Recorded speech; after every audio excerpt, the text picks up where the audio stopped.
The most important thing that myths teach us is to go beyond the limits of our possibility.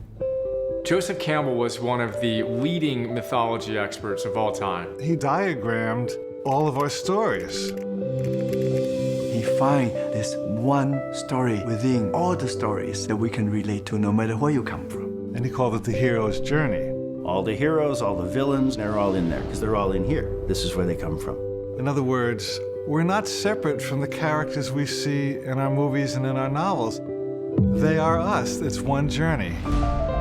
If this path of the hero's journey is fairly simple, why then is it that everybody isn't living it?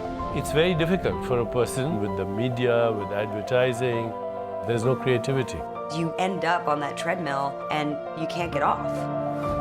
We are each our own greatest inhibitors. The one thing that keeps people small is their fears, or as Campbell says, it's their dragons. It's a beast, it's a monster.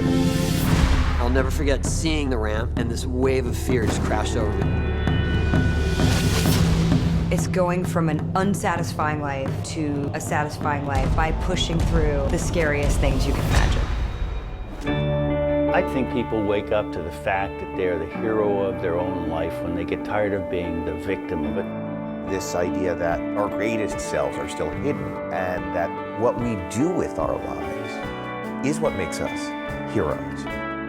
Once I saw what was possible with a skateboard in your hand, I had to keep going. I mean, I just wanted to fly.